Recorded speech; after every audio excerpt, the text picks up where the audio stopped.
Welcome to Video Game Rescue. My name is Dustin. This is episode 33 of the podcast that brings an old friend back to life, and I finally got it. Believe it or not, it took me 3 attempts to say that tonight. I'm losing my mind. It's a Monday. It's a Monday. That's when we record these, and it's not been a good Monday for me. I've been running rampant. I've got this past weekend has been extraordinarily busy. Up until right this moment, it's been crazy. Going from Friday, Tom from down in Tampa, he was on the podcast the day before last. He came up from Tampa. But originally I was supposed to go down there to Tampa and go game hunting down there for 2 days. But unfortunately I didn't have anybody that could cover the store. And I felt closing the store so close to Christmas would have been a huge mistake, which definitely would have been. I couldn't get anybody to cover them for me, so Tom said, "Hey, why don't I come up there?" I'm like, "Sure, man, come on up. We'll go some game hunting here in Jacksonville, and then we'll check out to my store and let it check it out too." And he came up on Friday. We hung out, had some beers, and then Saturday we went game hunting at another local flea market here in Jacksonville before we headed out to my store. And it was I guess one of his first times going out and game hunting like this at other flea markets and whatnot. And really, I think I got him the bug. I think he's definitely going to want to do this on a regular basis now. Once you do it once, it's impossible to... Well, it's possible to stop, but it's not easy. Yeah, I think he went from... he collects Nintendo 64, and I think he went from... 70 in his collection or something like that to I think he's at 100 now. I think he finally caught up to about where I'm at. Yeah, he went on a buying spree this weekend, but then again he got some great deals. He walked away with quite a bit of stuff. We kind of worked as a team, walking around looking for stuff because I missed some things and he saw them, and then he missed some things and I caught him. Or if he admitted to me that he's never even haggled with anybody. He's like, it never... Yeah. He said it never even really occurred to him. Oh, that's half the fun of, doing stuff like on Craigslist. Yeah. You gotta haggle, especially on places like Craigslist. It was crazy. Because one of the things that we were doing for him was obviously trying to get him a Nintendo 64 collection, which we got him a ton of games for that. But... he didn't have a GameCube in his collection, and we rolled up upon a guy that was selling one with a Wavebird. And okay. I'm like, "Hey man, how much for the GameCube?" And he's like, $30. I'm like, "Man, I sell it for cheaper than that." So I'm trying to get him a good deal. I mean, it is with a Wavebird. So I'm like, I'm looking at it, and I go to press the eject button for the lid to come up, and it sticks. And I look at the guy, I'm like, "Come on, man, this doesn't work. How about $15? Take it right now." And I pulled out $15. He's like, "Give me the money." Oh, $15 for a cube and a Wavebird is a good deal. Yep. I turned to Tom and was like, "Tom, that's how you do it, homie." He was like, "Damn, that was awesome." Yeah, because $20-$30, that sounds about right for a GameCube. Yeah. Yep. And $15 for a GameCube with a Wavebird, it's a damn good deal. But oh yeah, what else did he get? He got a couple other different things. He actually ended up finding some games at other flea markets, or where we were out, and he traded them in my store. Nice. So I ended up with the stuff. I mean, he got a great deal. Don't bother me none, man. He scored a great deal on a couple of different games. He found couple Game Boy games that he paid $3 for. Some Nintendo games he pretty much broke even at my place for. But yeah, he actually made out. But I think he only spent like $170. Let me see if I can find his exact message where he told me how much he found. I'll post a picture online of his loot. He had a good weekend. Let's see here. Tom. Pictures. Oh, and if you want to contact him on Twitter, his handle is @Ocarina of Tom. It's TOM. And tell him what's up. But let's see. Where is his picture? He spent $77.30. And he got a GameCube, 3, 6, 9, 12. Okay, maybe I'm wrong. He's almost at 100. He got 12 64 games, 5 GameCube games, which included Animal Crossing, Metroid, Star Wars Rebel Strike, Star Wars Rogue Leader, and Crimson Skies, which we both agreed was a great game. I don't know. Did you play that game, Tom? Or Kevin? Tom. I didn't play that one, but the two Star Wars ones you mentioned, they're technically Rogue Squadron 2 and 3. Yeah. Those games are very, very awesome. The original one for 64, I remember my brother, me and him going out the day it came out, went up to Walmart and picking it up. Oh, yeah. Like, one cool thing about Rogue Squadron 3, and I call them 1, 2, and 3 because I'm too lazy to figure out their names, even though I'm in front of a computer. But on the third one, probably the coolest feature they have on there is you can play 2-player co-op, but the 2-player co-op is the full entire game of Rogue Squadron 2. Yes. Very awesome. Most excellent. That's pretty awesome. I mean, that's he's got, for $77, that's a whole lot of gameplay. I mean, there's a whole lot of stuff to do. That's definitely worth the money. He definitely got his money's worth. But yeah, it was a blast. And then on Sunday, we went to a couple more flea markets before we headed out to the store. We actually opened up the store about 20 minutes late, so he could get a little bit more experience here in Jacksonville before you left back for Tampa. But yeah, it was a blast, man. And then today, I went game hunting. Basically, I got in the car with a buddy of mine, and we drove south. And they started hitting up pawn shops and thrift stores all over the place, and ended up with quite a bit of stuff today. I made out like a bandit. I actually found Beast Wars for N64. I picked that up for $9. Boxed or loose? But I was gonna say, if that was boxed, I'd tell you to pause this right now so we could figure out a trade. No. We could do that on air. That'd be part of the fun. That'd be part of the fun. Yeah, no box though. And I found Link to the Past for $9. I actually found quite a bit. Got it right behind me. Let me grab it. It was weird seeing Master System games out in the wild. I got all in the box with manuals. Got Shinobi. Shinobi's awesome. That one is pretty much based on the actual arcade game. I got Rocky. I actually haven't played it, but that's what I read. Probably should have had those ready, right? It totally sounds like you're digging in the trash or something. It's like, where the hell are you storing those? They're all in they're all in grocery bags. So I'm all pulling them towards it. It just sounds like I'm just whipping out of trash. Enduro Racer, Lord of the Sword, Spellcaster, which Lord of the Sword and Spellcaster are both worth about between $10 and $15. They both have the manuals. They look nice. What else did I get? I got a copy of Pac-Man 2, The New Adventures for Sega Genesis. I haven't played that yet. From what I've read, you don't have to play it if you don't want to. Good heads up. That's a Kevin type game, if that tells you anything. I'll take that into consideration, and I'll take that straight to the store then. I can't vouch because I haven't personally played it, but that's definitely the vibe I've gotten from it when people tell me about it. If that's the bird with the word and it says it's bad, I'm not even gonna waste my time. I got better things to do. I'd much rather play something that I want to enjoy.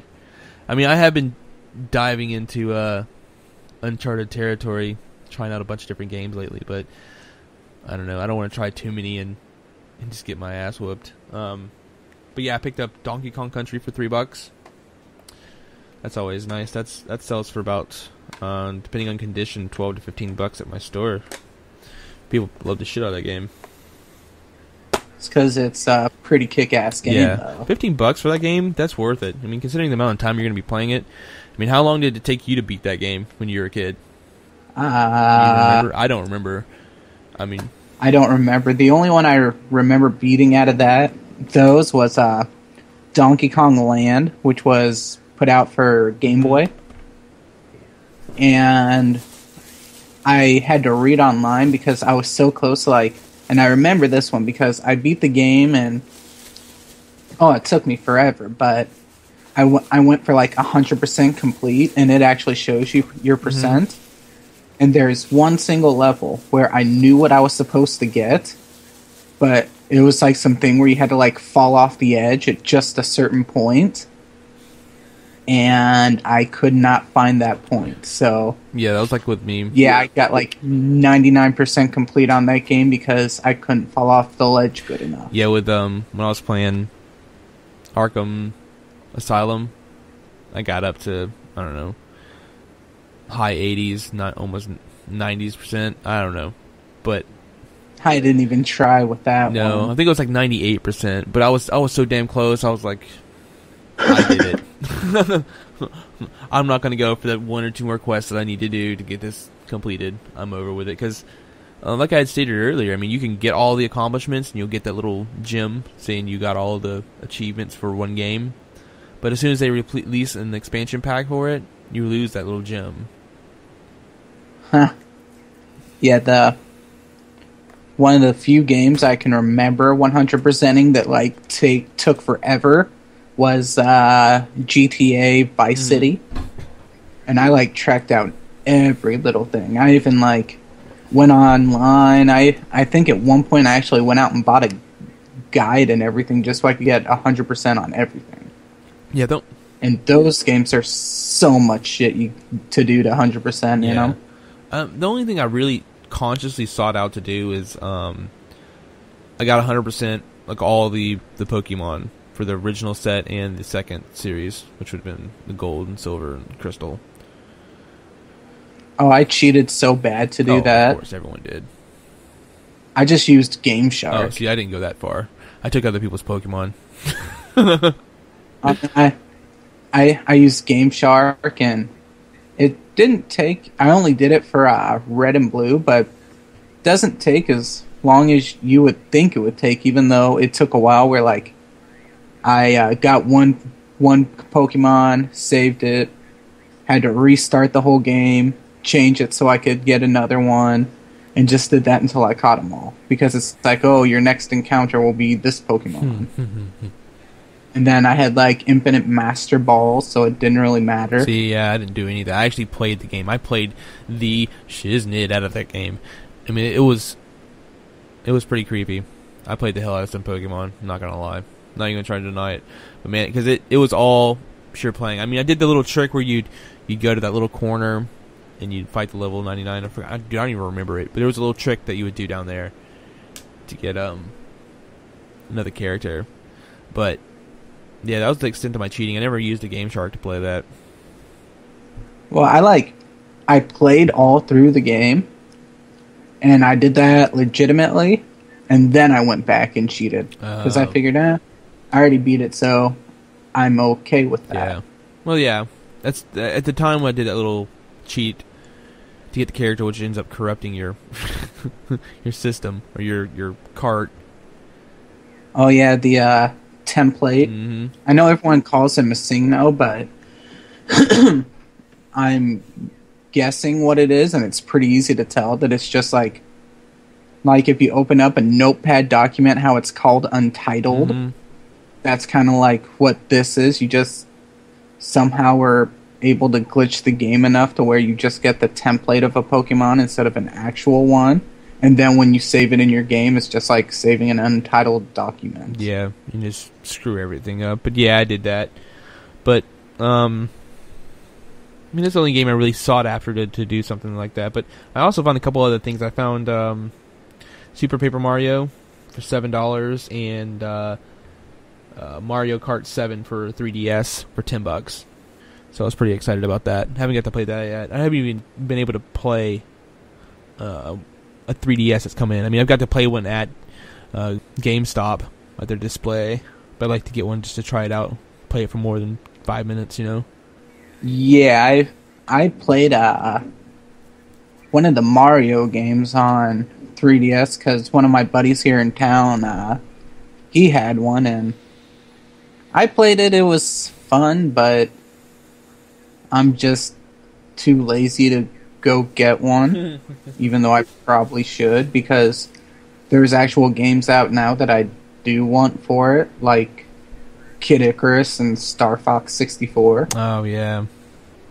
I mean, some of the 3D games just make sense, but I'm really hoping they're going to release some better games, because, I mean, this is kind of like their last hurrah as a system. I mean, if you think about it, it's probably going to go be digital after this. I mean, I don't know. How many more people are going to be buying cartridges? That's the only thing I'm concerned about.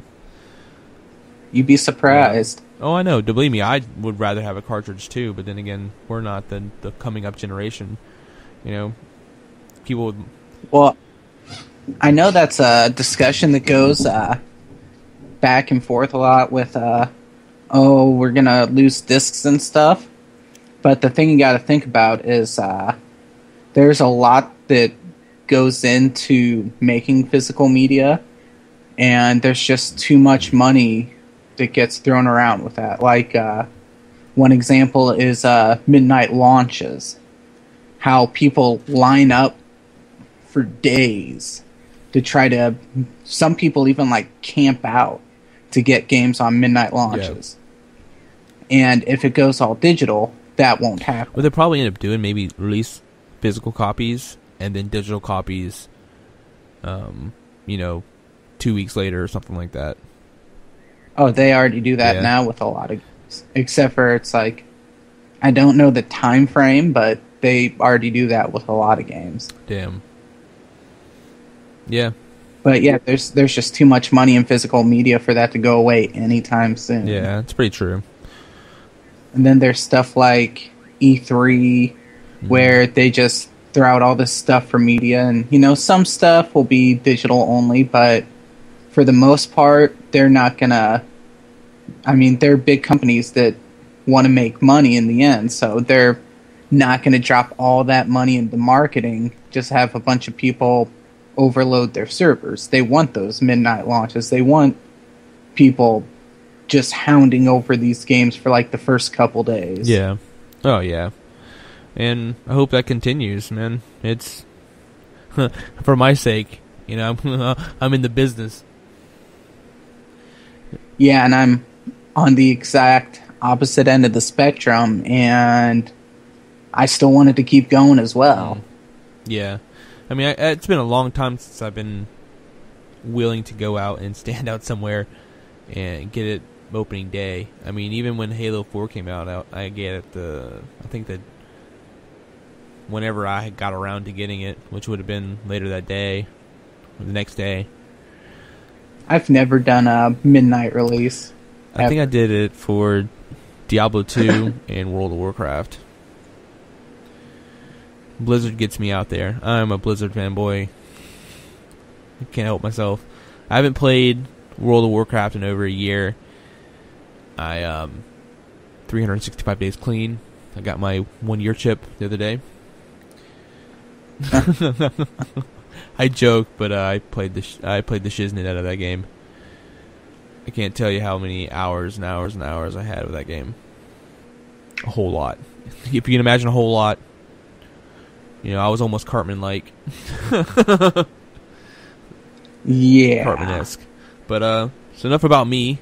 What have you done this past week with the gaming world? Well, my weekend, I mean, as a collector, it wasn't as awesome, but as a gamer, it was pretty kick-ass, where I don't know what got into me, but I just decided, screw it, I'm just gonna do nothing but just play games hardcore style. And it started because Friday night, like normally I play Star Wars The Old Republic with some of my friends and family, but none of them are around. So I was just playing 360 game after 360 game, getting pissed at them and just putting them back in the collection. And yeah, like games like Duke Nukem Forever, I got to like the Duke Burger stage, and it's a Duke Nukem game, and I defended the game. I defended it a lot. Like, oh, it's not that bad. It's Duke Nukem 4, so don't expect it to be great. Mm-hmm. Well, I get to that stage, and what ends up happening is that's the one stage, apparently, where you have to, like, figure out what to do so you can go somewhere. Because I, like, went into the bathroom because that's the only place available for you to go. And, like, I could not figure out what the hell I was supposed to do in there. And it just pissed me off, so I stopped playing. I haven't played...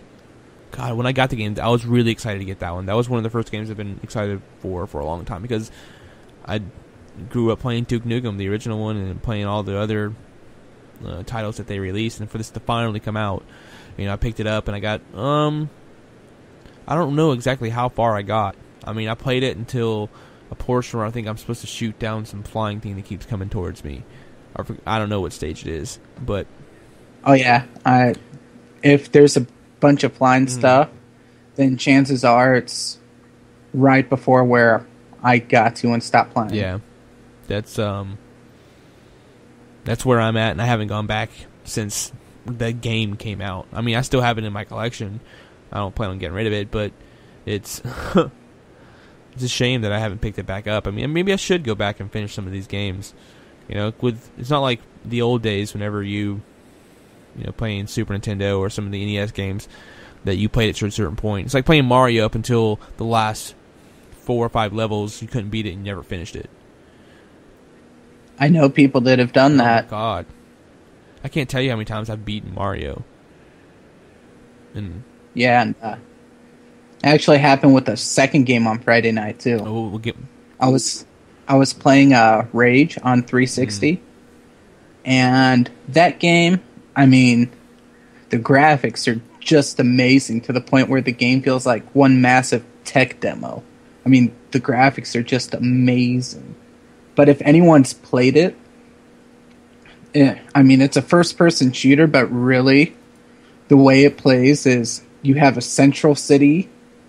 Then you hop in a car and drive to, like, almost like a little dungeon area or something. Fight your way through that, and that's the end of the quest. And you go back to the main city and just back and forth until the game's done. And going through those parts, you don't really have to think. It's just a first-person shooter where you just shoot shit and you're good. Mm-hmm. But, apparently... I left off on the one level where you have to figure out where the hell to go. And I could not figure out for the life of me where the hell to go. That sucks. Sometimes you have to break down, man. 2 games in a row. Go ahead. Sorry. I mean, when that happens 2 games in a row, I had Fight Club in the DVD player, so it's like, you know what? Screw these games. I'm just going to watch Fight Club instead. That's always a good go-to movie, Fight Club. Yeah, I have a. I'm glad I paused it though, because it's like, okay, I'll give another game a shot. So then, of all games, I picked Stuntman Ignition for 360. I wouldn't call it a racing game; I'd more call it a driving game. And if you want to, like, basically, it's like, oh, here's a bunch of movie scenes, and you have to drive around. And if you want decent stars, and that's like basically your rating for how many points you get in the level, you need to be a very, very precise driver. And odd enough, I am quick to quit a game, and I ended up playing that game all the way through and beating it in a single night, which was pretty awesome. That is pretty awesome. I mean, I haven't remembered last time I stayed up and played through a game. Man, it just hasn't struck me. It hasn't been a game to strike me in a while. The last time I really stayed up late playing a game was with Battlefield 3. That was probably the last one I really stayed up and late and played. Because I'd get on with my buddies and play. Yeah, and I guess after I did that, it kind of motivated me to keep going with games. So within the weekend, I beat that. Then I beat Thunder Force 2, which is a shmup for Genesis. I also beat Thunder Force 3, which is another shmup for Genesis. I beat Sunset Riders for Genesis. Oh, shit. And then starting from the beginning and playing all the way until the end, I played all the way through Gears of War 2. Damn. You're a busy man. Yeah, it was pretty awesome. I haven't done gaming like that since like I was in college and I really didn't want to study, so I would just play games instead. Damn. You know what? That's another game I haven't finished, is Gears of War 3. I got about halfway through it. Stop. It's worth it. The Gears games are pretty awesome. I beat the first two, and I loved them. I loved the hell out of them. But it couldn't keep my enthusiasm through the whole thing. Maybe, I think I'm just bored with shooters. I think that's my problem. I feel like everything's a shooter now. You just need to find the right ones is what it is. I don't... There's a good one for everybody. You just gotta find which one you like. Damn. See, I just feel like I shouldn't have to pick a shooter. I should be able to play action-adventure ones and not have to shoot. Like side-scrollers. Maybe I just love side-scrollers, but maybe that's just a problem. That's what I enjoy. And maybe I don't want to roam around all the damn place. Maybe I just want to be guided through something. Mindless playing. Oh, there's plenty of those as well, too. Yeah. Maybe I don't know. Yeah, and then when it comes to collecting, I've kind of been holding off because of the holiday season and everything, and seeing as I'm from Nebraska and live in Vegas, plane tickets around this time are not cheap.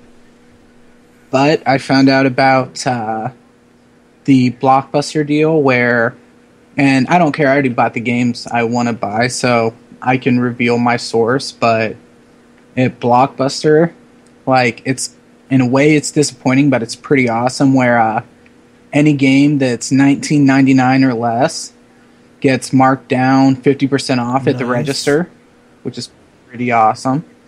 And you could tell they were doing it just to get rid of inventory, because I hit 2 Blockbusters today, and normally when they have a deal, they just put the games on the racks with all the other games. These were in big bins. I mean, literally big bins. Wow. And so you had to sit there and sift through the bins to find decent ones. But yeah, I ended up with some killer deals. Like, I got Deus Ex Human Revolution for $7.50. And that came with the original case, no instructions. Let's see, I got Darkness 2 for $3.60, and that came with original case. That one, price dropped quick, and the only reason I bought it is because I'm a nerd like that, and I own the first Darkness, and since I own the first one, it made sense to get the second one.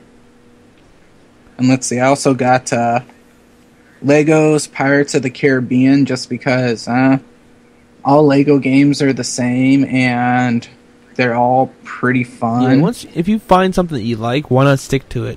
The Lego games seemed fun. They seemed just like... So maybe I should try the Lego games. That's the problem. Maybe I haven't brought them home and just truly tried them out. They're easy. It's impossible to lose. Maybe that's what I need. I need to... Yeah. Let's see, for PlayStation 3, I got the American McGee's Alice Madness Returns.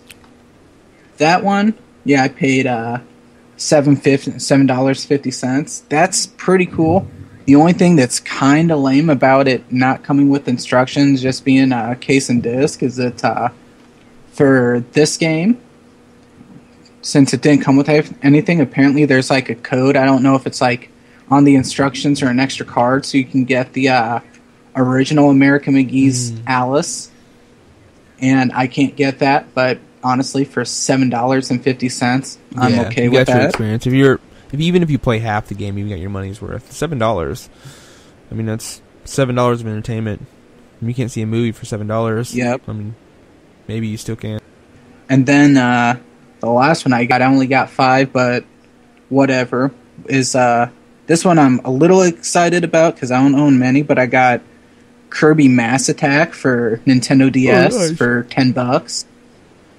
And this one is actually complete. It comes with instructions, all the inserts, everything. It's pretty kick-ass. I mean, maybe...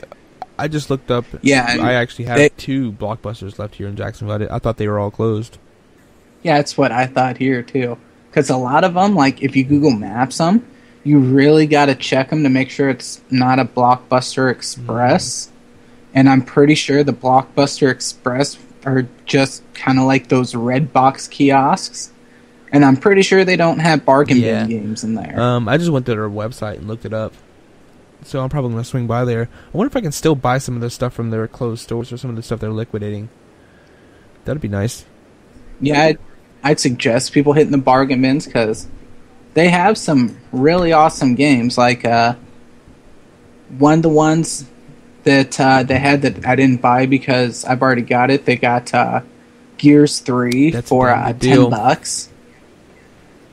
Yeah, and it doesn't come with instructions, but honestly, if you're a collector and you're buying it to collect it, chances are you either already own it or you're not going to buy it from a Blockbuster bargain bin.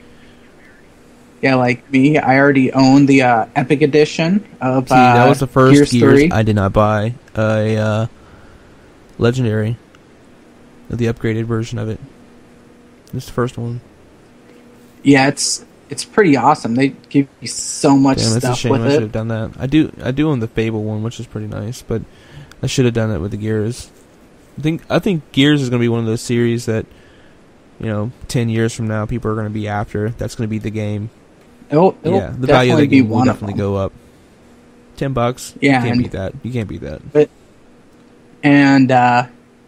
With the time we've been recording, I think based on what we said, actually transitions into the Kevin collecting tip of the week. Very nice. So, this one it's based on how I used to collect, and I'll probably give a little bit of extra information that I didn't tell Dustin, but, just pad it, give it a little extra time so people understand. But when I first started collecting, I was buying stuff mainly from places like Blockbuster, Hollywood Video, places like that.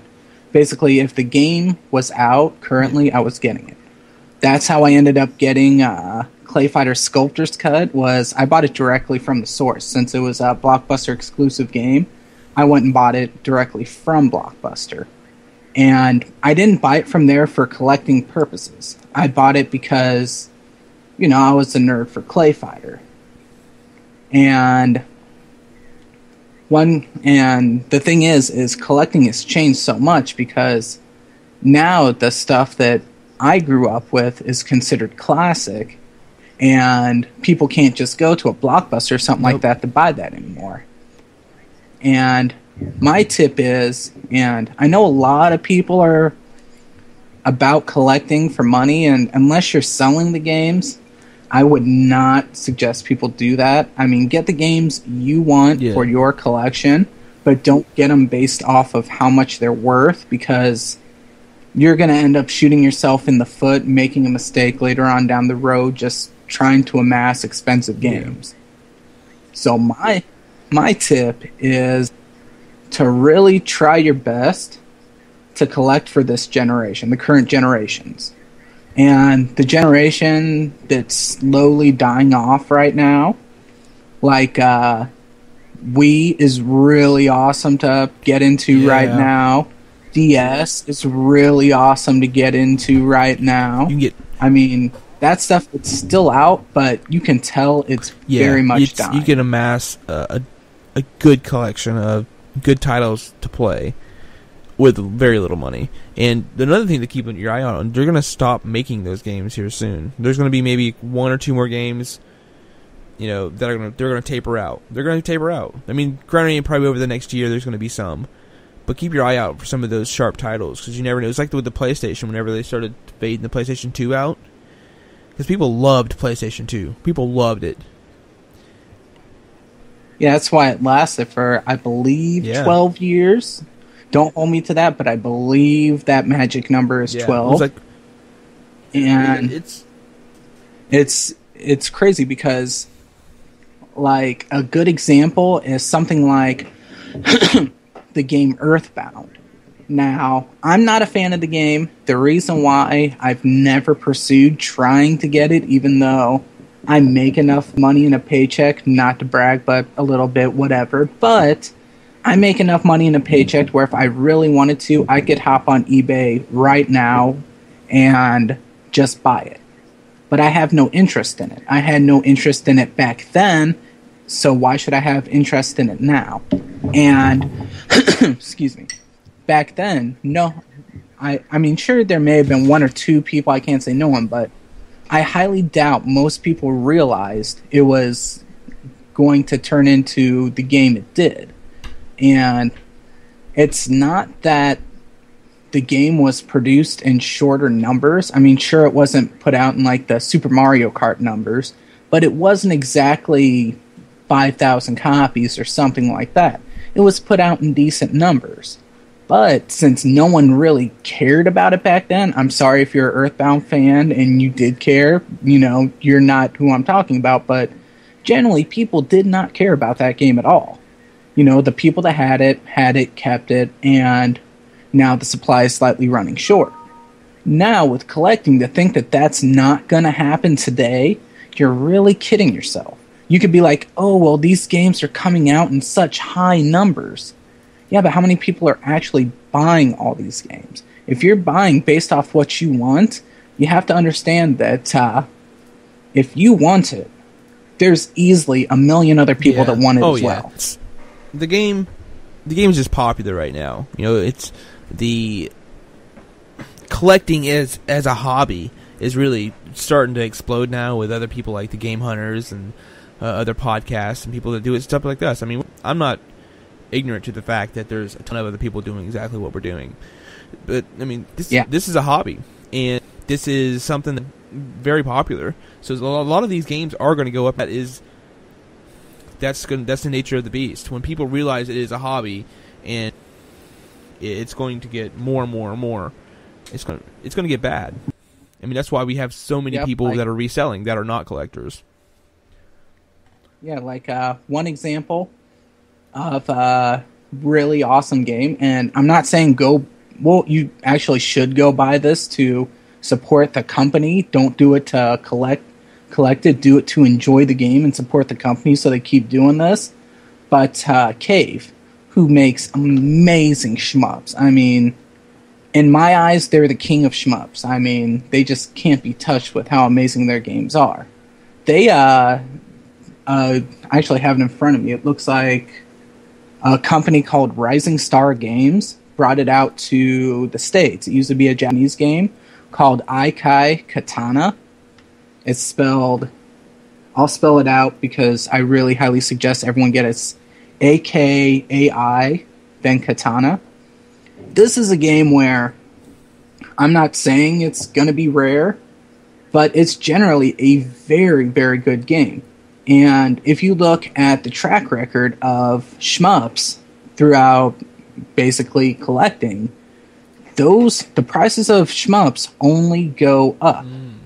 I mean, sure, there's a couple here or there that don't, like super, super common ones. But this one, you know, right now it's dirt cheap. I got my copy brand new for $20 from Amazon of all places. And that's just a single example of one game where you can get it dirt cheap, brand new right now. And it's not about predicting the market because there's no way. I mean, I guarantee no one could have predicted Earthbound. People that say that they could have predicted it are lying. There are no ways they could have predicted Earthbound, or else there'd be a lot more sealed copies floating around. And so it's just about getting the really good games and not worrying about what their value is. Don't worry about, is this going to be worth something in 10, 20 years? That should not matter. Get the good games now, because chances are, in 10 to 20 years, you're going to own it, and then other people are going to realize, hey, that was a really good game. and then that's going to up the demand when, unfortunately, only 50,000 people bought it, and it's going to drive the price up. That game is actually $14 right now on Amazon. Yeah, exactly, and that's probably for a new copy. Yep, I'll actually put a link in the show notes. It should be videogamerescue.com/episode 33. Yep, and there's also Death Smiles, which is another cave shmup. You can get that on Newegg right now, and it's actually the special edition for less than $20. The special edition comes with a plate for your 360, like the old school face plates, and it's like a Death Smiles version. Fun. So it comes with a little extra thing, and it's another cave shmup. And Cave just puts out amazing games. I mean, even some of their games now where they're region-free, but they were only released in Asia or Japan, some of those games are already incredibly expensive. And that's just then. Just wait until later on. And that's why, and let's see, like, other good ones would probably be like first-party Nintendo titles, because pretty much all of those always hold their value. Mm-hmm. I don't know why. Except for, like, the NES first-party ones, for some odd reason, most of those didn't hold their value, and, like, the Mario games, like Super Mario 1, 2, and 3, those didn't really hold their value. Actually, I agree, yes, they didn't hold their value to where they're $50 titles, but yeah, they're still worth more than an overwhelming majority of NES titles. Oh, yeah. Well, except for Mario Brothers stuff. Yeah, except for that. That's an exception. And, there's no demand for it. That's none. Why. One came with nearly every system, and everyone had one. I mean, I've seen people just give them away, even back then. Yeah. What was the other game that you're talking about?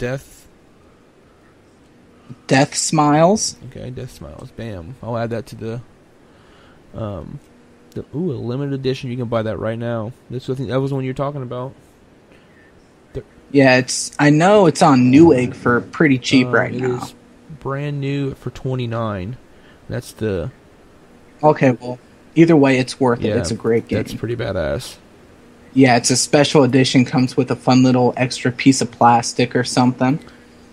And my prediction, the Kevin prediction for what's going to be rare in the next 10 to 20 years, I'm not saying I'm right. I'm just saying it's my prediction, my prediction based off what I've personally seen as a collector. And I've talked about this online, and people have said I'm wrong, but you know what? I could be. We don't know until it happens. But my prediction for the super, super rare and expensive games for 10 to 20 years down the line is going to be Wii shovelware. Now, you have to think about what are some of the super rare games from 10 to 20 years from now. Not all of them, but a bunch of them for like NES are a bunch of crap games. Like Action 52, that game was horrible. It was crap. Nobody wanted it. Yes, it was super expensive. I think it was like $400, and that probably had something to do with it. and then there is a game like why can't I think of the name? The super expensive NES crappy track. Oh, Stadium Events. Oh yeah, Stadium Events. Yeah, that game is, if I read right, it's an exact clone of another game, and it's sold like crap. And like on Super Nintendo, there's some like Speed Racer exercise bike combo or something like that. I'm 99% confident that's sold like crap. And you gotta think, for a lot of these games now, nobody wants them. I mean, you may say, oh, well, grandma's gonna buy it for their grandchild because it's cheap. But what's that kid going to do? He's not going to care about that crappy shovelware game. He's going to do everything he can to get rid of it. And so I guarantee there's going to be some shovelware game out there. And I'm not saying it's going to be the next $10,000 game, because I don't know.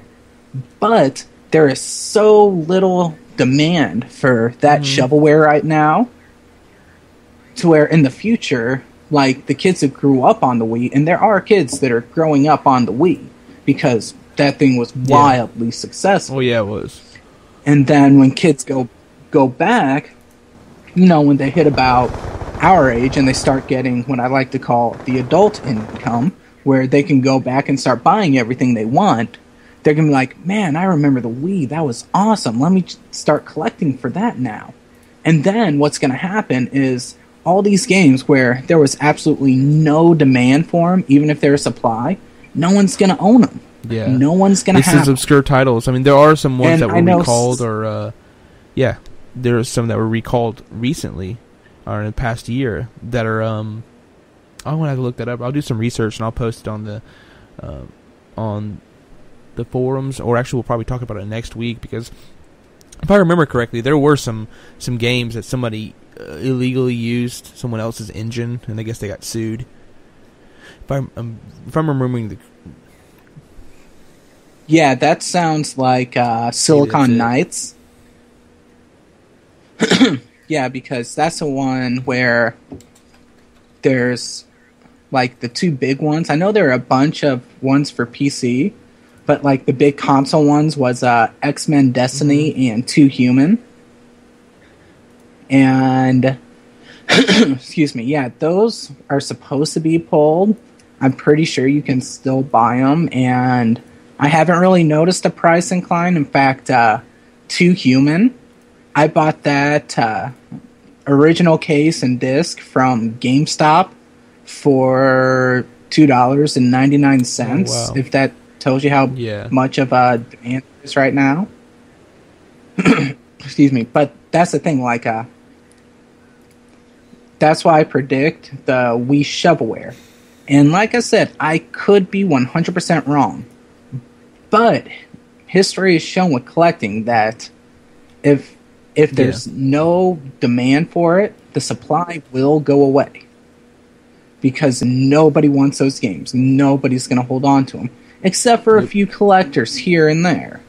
And then what's going to happen when people get nostalgic and want to play their Wii, even though that sounds a very weird saying, there will be some people out there that decide, because everyone collects every Nintendo system.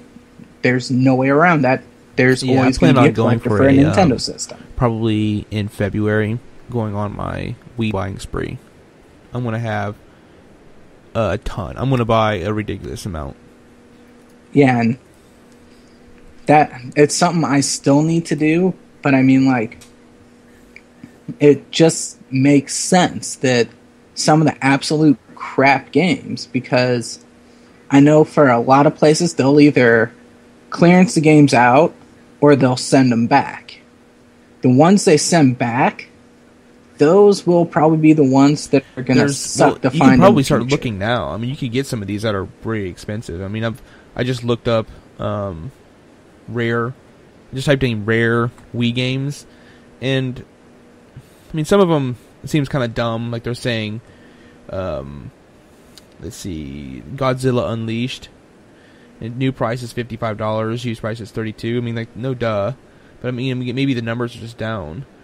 Some of those prices you have to be careful with too, because some of them average out. Some could be like, maybe people got into a bidding war or something like that, and unfortunately those happen. Maybe there's a game that should have went for $30-$40, and because of a bidding war, it shoots the average. Well, then again, you have things like Metroid Prime unfortunately Trilogy, happens. Yeah, that one's a different case. That one I guarantee will go up in price because it already has now. Use copy for $65. Yep, I mean, and then there's a couple Zeldas that I guarantee are going to shoot up in price. Like there's Zelda Collector's Edition, and most people know about that. And the other one I hope people know about, which I guarantee is going to be much more, because like everyone and their mom has Collector's Edition these days. But one that I don't see too many people with is on GameCube. You got it through, I believe, pre-ordering Wind Waker. And it came in a full DVD case, and I don't remember if it had instructions. I own it, and I'm too lazy to walk over and get it, but it's Ocarina of Time and Zelda Master Quest Oh, yeah. for GameCube. And the reason why that one is awesome is because from what I know and what I've researched, like a Master Quest, the version that's on that disc, is a direct Nintendo 64 version. I mean, I think it might have been released somewhere on the 64 through like something weird or somewhere like it was supposed to get released like on the 64 DD or something like that and never came out. But that's playing it on that GameCube disc is the easiest way to actually play the game. Whenever I sold my collection a couple years ago, I had a really, really nice piece in there. I actually had The Legend of Zelda Collector's Edition for GameCube sealed. And I used to have two copies of that. That was a really nice sealed. piece. But what can you do? Yeah. My one copy I opened up to play. The second copy I gave to a friend for like Christmas or something because I really didn't give a shit. But I mean, yeah, that's gonna be one. Like a few are already there now, but there's somewhere people aren't even thinking about it. And that's why one of my tips is to get the games you want now. Because right now, people aren't really... I mean, sure, there's always going to be some who are doing it. Some are trying to predict what's going to happen.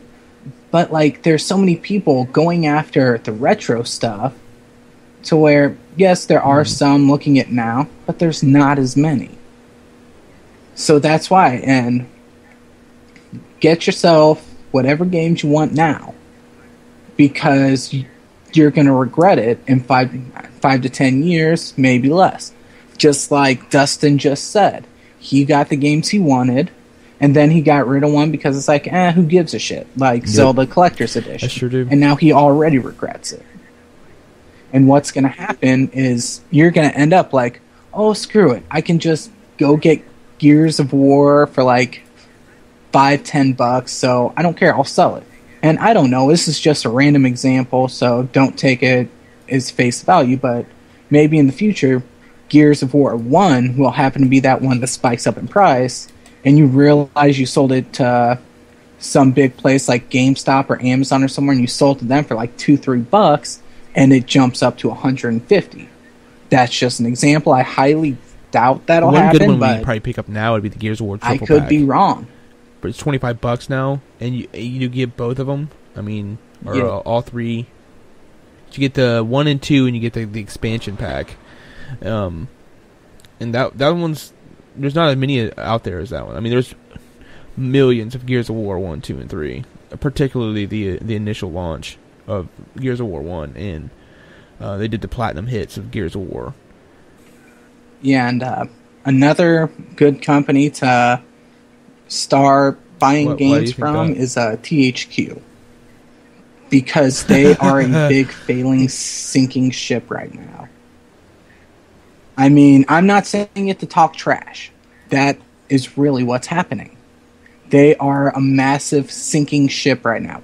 Maybe they'll push themselves back up because they have Dawn of War 3 scheduled, which is hopefully going to be awesome. I mean, like, if you look on the Wikipedia page for THQ, there's, I think, like 5 or 6 games scheduled for next year, and that's it.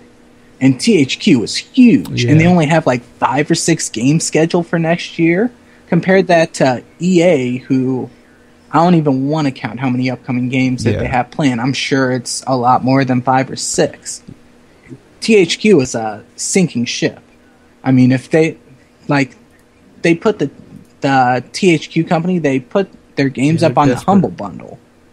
I mean, it's only going to be a matter of time before they stop pumping out the games. And that goes back to saying, get the games you want, because they're not always going to be there to buy. They may be there in massive numbers, but this is just an example. What happens if Microsoft buys out Epic Games.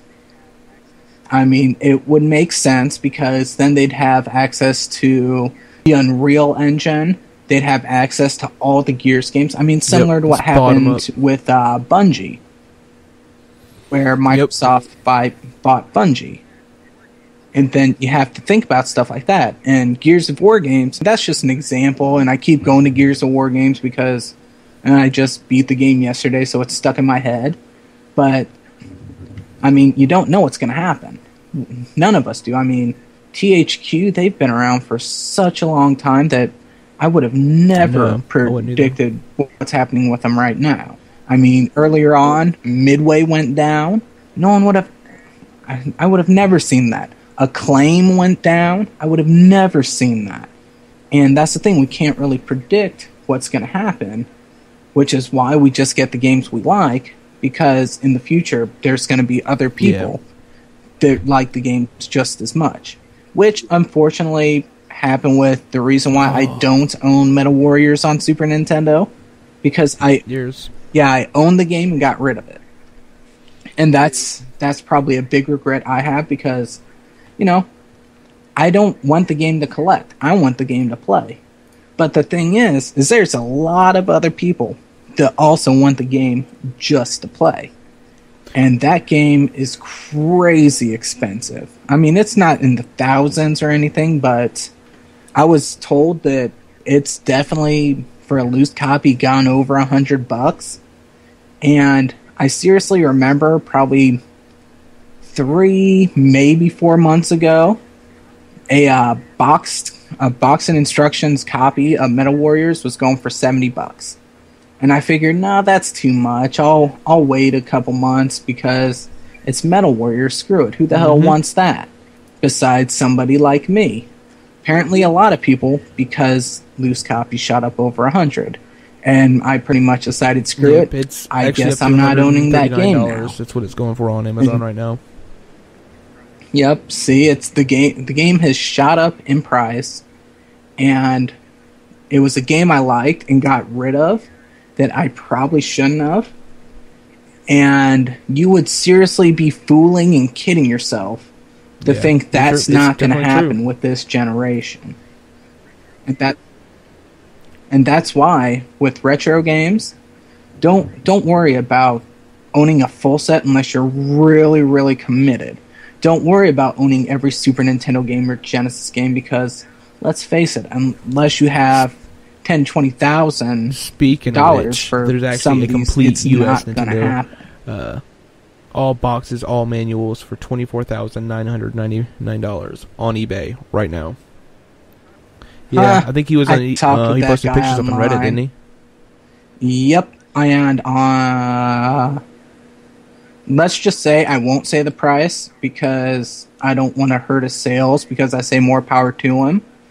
But let's just say it was substantially less than $25,000 that he was offering it for. Yeah, it was, and that's why I remember that one.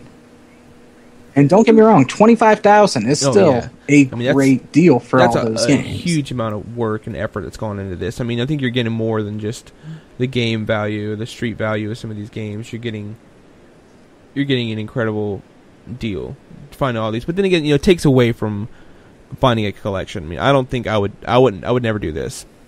Buying something like that, what I like to compare that to is, I don't even know if the company still puts out this truck anymore. But do you remember the Chevy S10 Extreme? Yeah, and that's the best way I can describe it, because the S10 Extreme already had like the body kit and spoilers and stuff already on it. Instead of doing it yourself. That's I can understand. Yeah, if you had the money to do it, I'm sure you would. But for me, it's always gonna be the chase, finding the games. I mean, this, for someone that doesn't enjoy Super Nintendo, maybe this is for them. Maybe they go and hunt other games, but this is something that I personally am attached to, because that's what I hunt. I don't hunt for the boxes. I just want the cards. I could care less. I actually met a guy, came in my store, who has 2 complete collections of Super Nintendo, and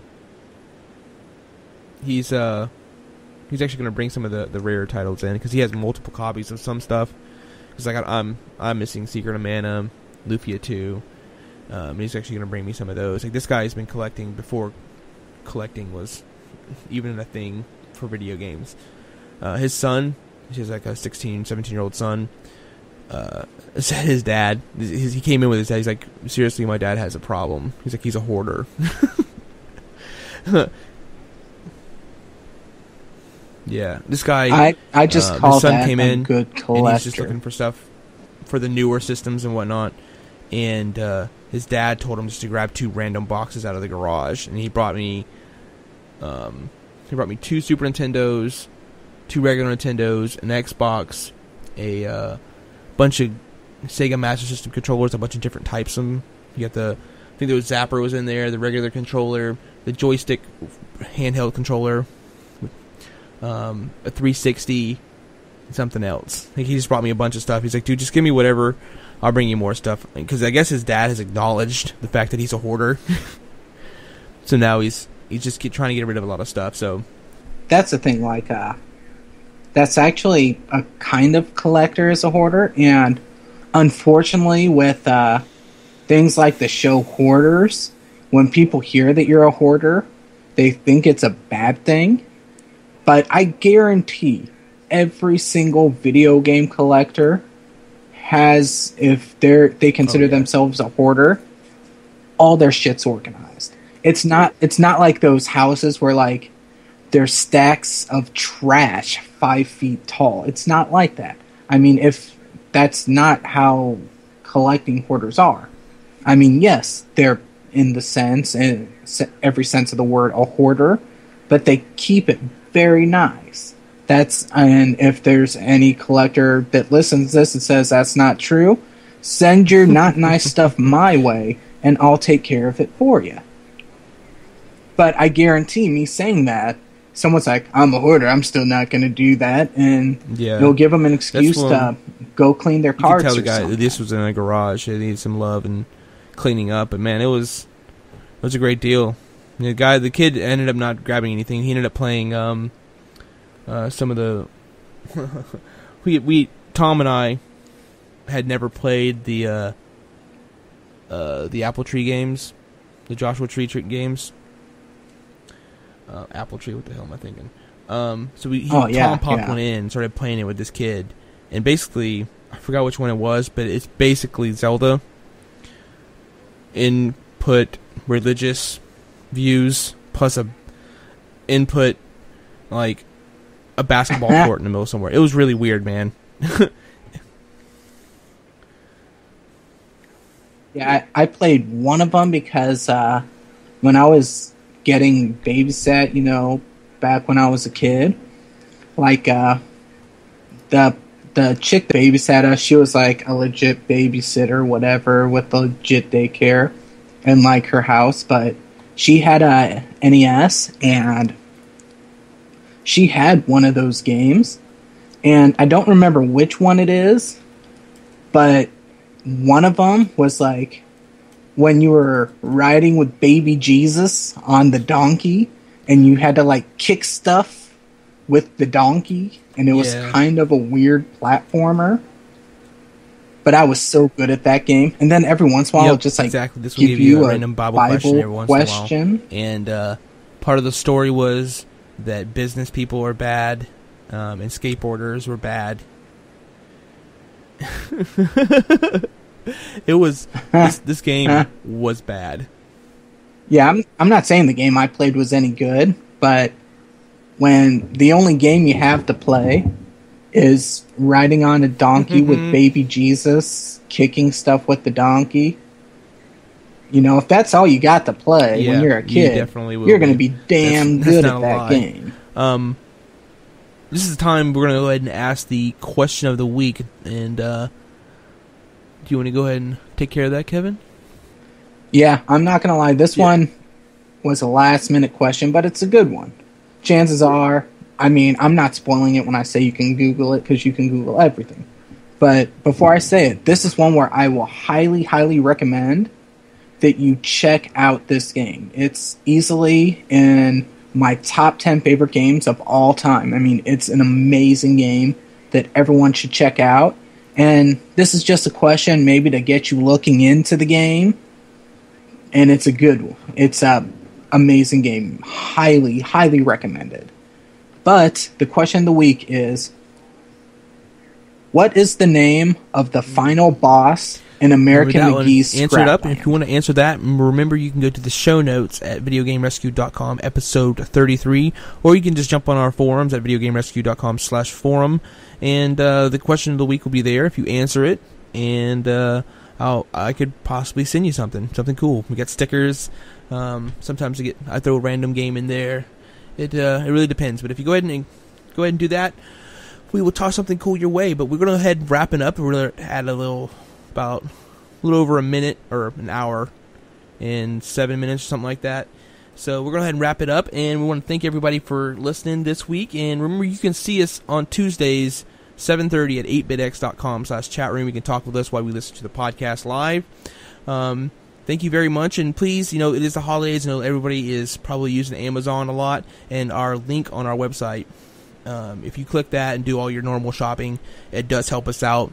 We're trying to get some better equipment to do this a little more professional. We also have a wish list up there, which includes like a mixer and microphones for us, because believe it or not, this is a lot of work putting this podcast together as far as editing and such, and we've already had some problems. I think whenever we had Tom on, you can go back to that episode, and I think it's called Technical Difficulties. Well, that was my fault. Some of it wasn't my computer's a nightmare right now. Sorry about that as well, because the recording didn't work correctly over on my end, and if I would have the digital recorder and the mixer and everything moving through that, we wouldn't have lost the digital file. It would have been on the digital recorder. Yeah. And then my computer. So what we're saying, we on always appreciate whenever you use the Amazon link, or if you get anything from us on the store. But if you want to help sponsor the store, or you want a shout out, say if you order something from our wish list, we will give you a shout out on the podcast and direct people your way. We're not going to be thankless. But anyways, enough groveling, and I just want to say happy holidays to everybody, all that good stuff, and thank you for listening. Remember to bring an old friend back to life, and we'll see you next week.